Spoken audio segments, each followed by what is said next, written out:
On est le 1er août et dans cette vidéo, on va voir un peu où est-ce que j'en suis dans cette aventure entrepreneuriale avec French Deck, où est-ce que j'en suis sur l'objectif des 50 000 euros, les gars. 50 000 euros. Parce que j'avais dit pour le 14 août, j'allais générer 50 000 euros avec mon entreprise. Où est-ce que j'en suis? Eh ben écoutez, pour être honnête avec vous, j'ai fait une vente. J'ai fait une vente. J'ai fait 200 euros. 200 euros sur l'objectif des 50 000 euros, c'est très très peu.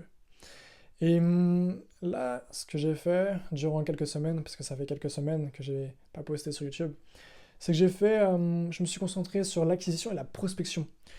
Je me suis inscrit sur Fiverr, c'est une plateforme justement qui met en relation des freelances avec des clients. J'ai créé un gig, donc une annonce sur Fiverr, et comme c'est un algorithme, j'ai fait en sorte d'amener du trafic extérieur. J'ai demandé à quelques copains de venir acheter mon service en leur offrant d'abord, leur donnant d'abord un peu d'argent et en leur faisant une offre personnalisée à 5-10 euros, vous voyez, sur Fiverr, pour qu'ils viennent acheter et pour que justement l'algorithme me monte, puisque j'ai des commandes, donc des commandes et des clients satisfaits, donc ils vont me mettre en avant dans.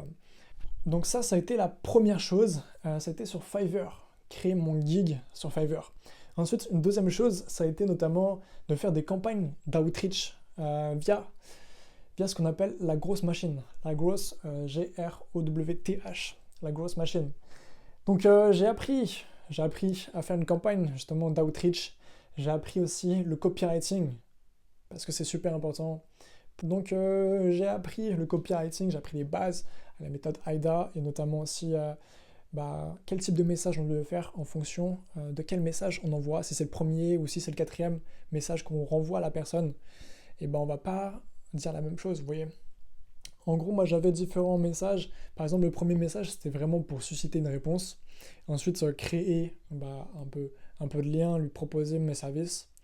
Et s'il répondait pas justement, j'envoyais directement un deuxième message qui lui c'était vraiment pour montrer à quel point mon service allait pouvoir l'aider et justement montrer des preuves, notamment avec des avis clients, montrer mon portfolio dans ce deuxième message-là. Donc troisième et quatrième message également.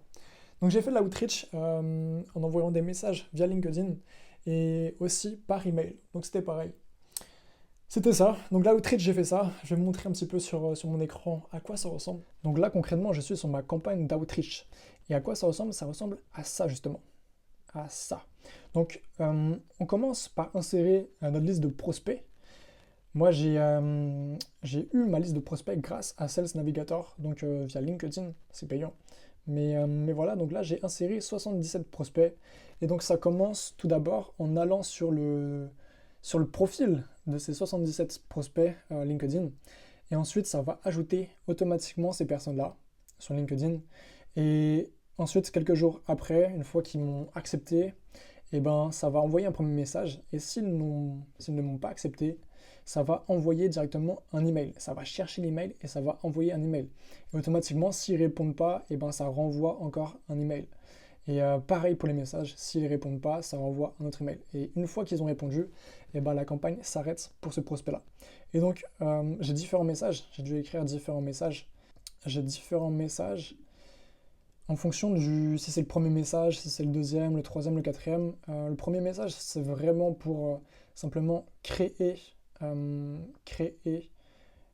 sorte de petite relation et faire en sorte qu'ils répondent au message. Ok, donc là, je vais directement aller dessus.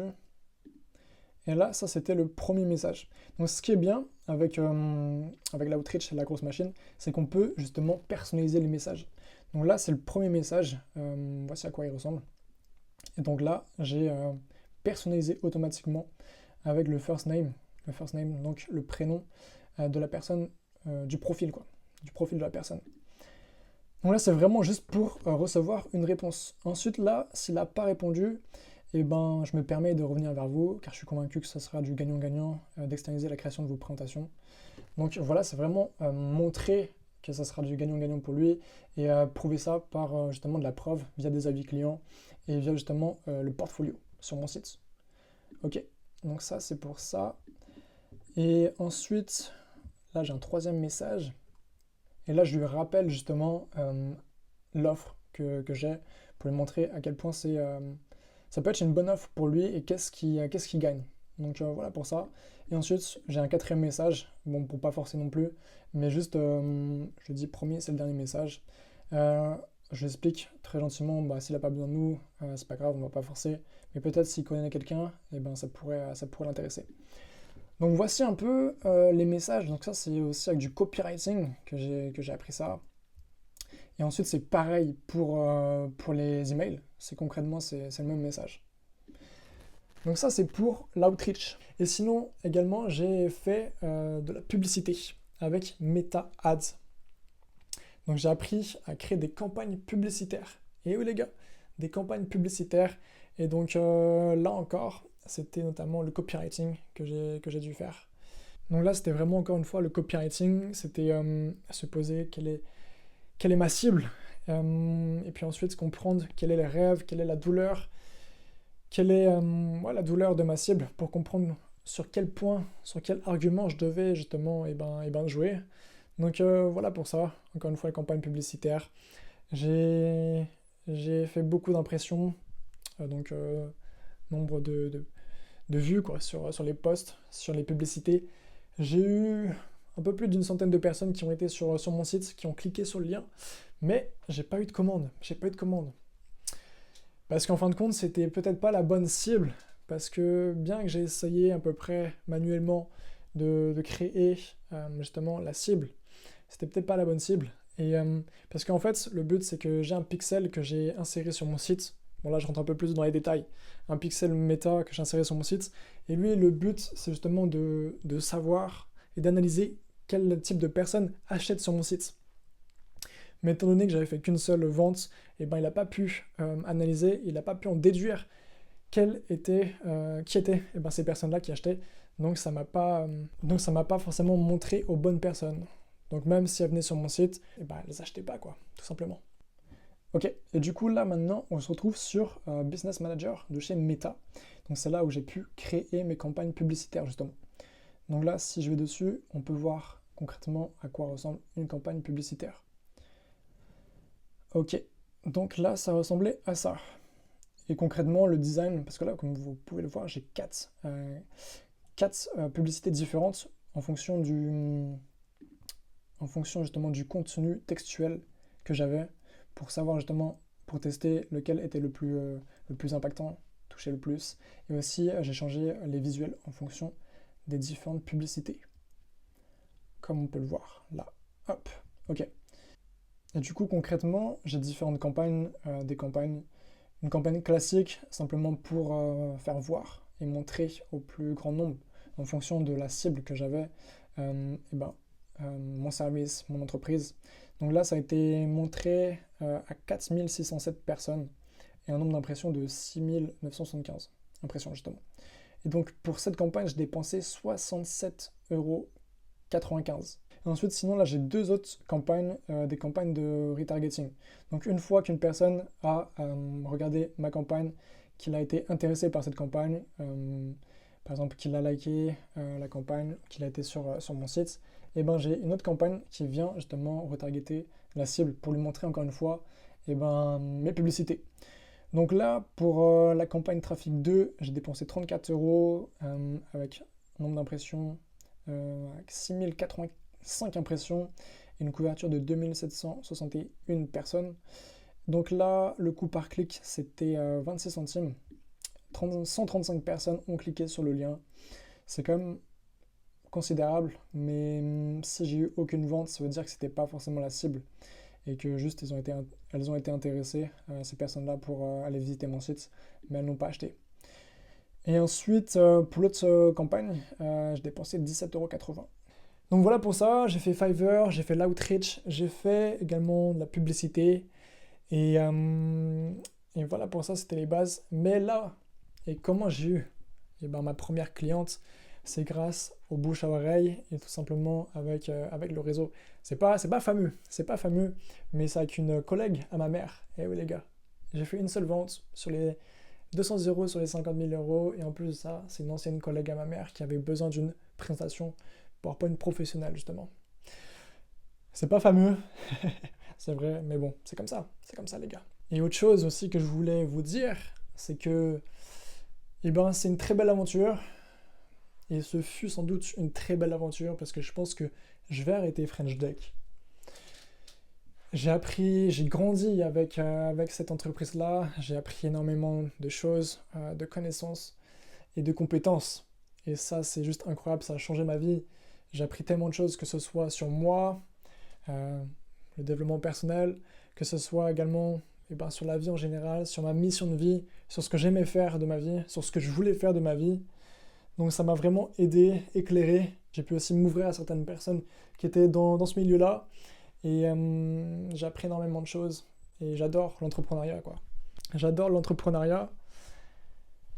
Mais c'est vrai que cette entreprise-là, bien que je l'ai créée, j'ai tout fait, et ben écoutez, je commence à ressentir que c'est à moitié un poids pour moi. Parce que déjà, l'argent, j'ai des abonnements, j'ai des choses en lien avec mon entreprise justement, et ben, qui font en sorte que tous les mois, je perds de l'argent, concrètement c'est ça, je perds de l'argent. Et en plus de ça, je pensais que cet été, j'allais avoir des clients. Je me suis dit, vous savez quoi, je vais pas travailler. Je vais pas travailler parce que je sais que je vais avoir des clients. Je vais me concentrer là-dessus. Et au final, j'ai eu une seule cliente. J'ai eu une seule cliente. Et puis ça commence à devenir un poids parce que, je sais pas, c'est peut-être aussi c'est l'été, les gens sont pas là, ils répondent pas. J'ai l'impression aussi qu'avec l'intelligence artificielle, c'est peut-être pas le bon service. Et puis, ouais, tout simplement, je trouve que ça commence à devenir un peu un poids sur moi. Un poids sur moi, parce que j'ai aussi mon prestataire qui attend que je lui amène des clients. Et même pour lui, je lui ai dit j'allais t'amener plein de clients, voilà. Et au final, je lui amène très peu de clients. Et du coup, il a fait un peu son truc de son côté aussi. Il commence à avoir des clients, pas mal de clients aussi de son côté. Ça commence à rouler pas mal pour lui. Donc, écoutez, je voulais vraiment l'aider, lui apporter vraiment beaucoup de clients. Et là c'est pas le cas. En plus, je suis un peu démotivé et je suis pas 100%, comment est-ce que je pourrais dire ça? C'est un service qui est bien, mais c'est pas un service qui est incroyable et qui est 100% relié à moi, quoi. Vous voyez? C'est pas un service sur lequel je miserai tout, sur lequel je vais vraiment croire et je pourrais aller toquer aux portes pour dire j'ai cette offre là qui pourra vous intéresser. Et puis je me dis, j'ai appris tellement de choses, tellement de connaissances, de compétences, que j'ai juste envie, c'est de repartir à zéro et de recommencer pour une nouvelle entreprise. Donc c'est pour ça, je pense que je me tâte encore, mais je pense que je vais arrêter cette entreprise-là pour ensuite analyser les leçons, les erreurs que j'ai faites, tout ce que j'ai appris et repartir avec une nouvelle entreprise.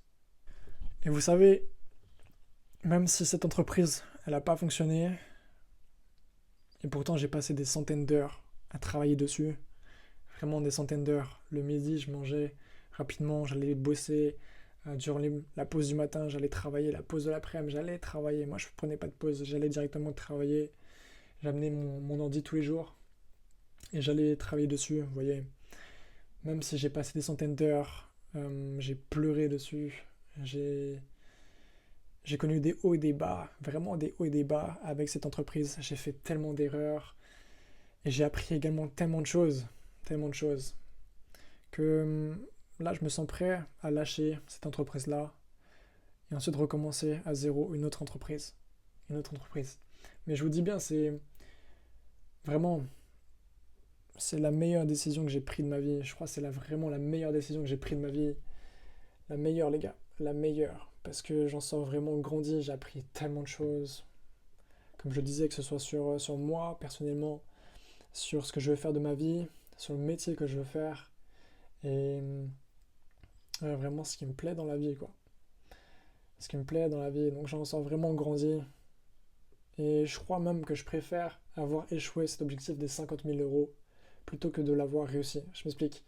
Je préfère être devenu une nouvelle personne, avoir acquis tout ce que j'ai acquis et vécu tout ce que j'ai vécu, même si j'ai échoué, plutôt que d'avoir réussi ces 50 000 euros, avoir lancé une entreprise et avoir généré 50 000 euros, mais ne pas être devenu cette personne-là, ne pas avoir acquis finalement ces connaissances et ces compétences, ne pas avoir fait ces erreurs et juste avoir tout réussi sans comprendre pourquoi est-ce que j'ai réussi, et ben finalement quand je prends du recul, je pense que, c'est même pas je pense, c'est que je préfère largement être dans la situation où je suis aujourd'hui, où j'ai passé des mois et des mois, presque un an à faire ça.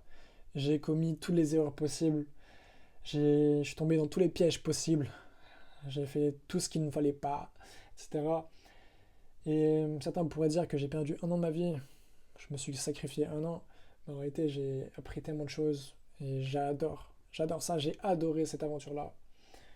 Donc tout ça pour vous dire que je préfère avoir fait tout ce que j'ai fait, toutes les erreurs que j'ai fait et avoir appris et compris tout ce que j'ai compris, plutôt que d'avoir réussi, de ne pas avoir fait d'erreur et d'avoir tout simplement réussi à cet objectif des 50 000 euros.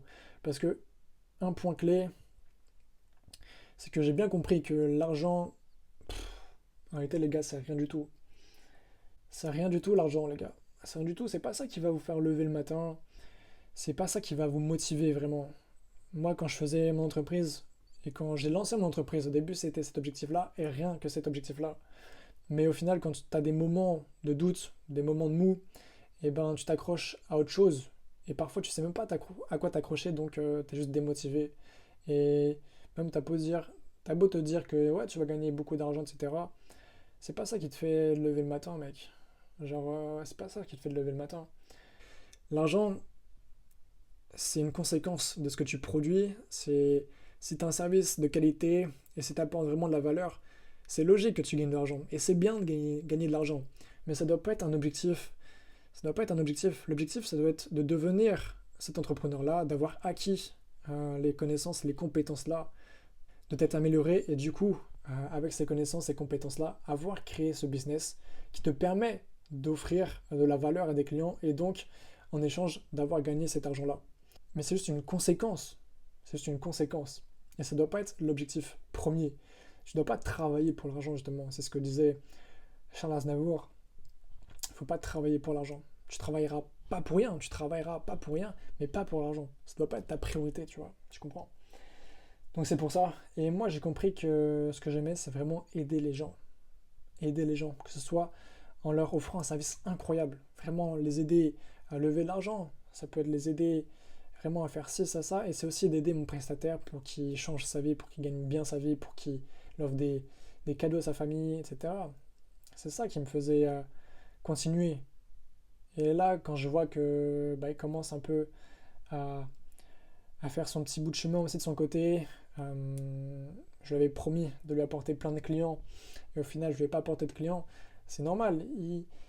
C'est normal qu'il parte un peu de son côté. Déjà, il m'a soutenu et il est resté plusieurs mois avec moi, entre guillemets, alors que je lui apportais rien du tout. Mais ouais, je dois lui remercier lui aussi. C'est une aventure de dingue.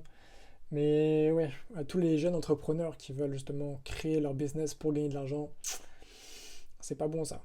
Mais vous devriez quand même tester et voir si l'entrepreneuriat ça vous plaît. Si ça vous plaît, continuez. Et vous allez comprendre que finalement, c'est pas l'argent qui vous plaît. Et c'est pas l'argent que vous devriez viser, mais c'est vraiment la personne que vous devriez être, que vous devez viser. En tout cas, moi, je vais sortir pas mal de vidéos, je pense.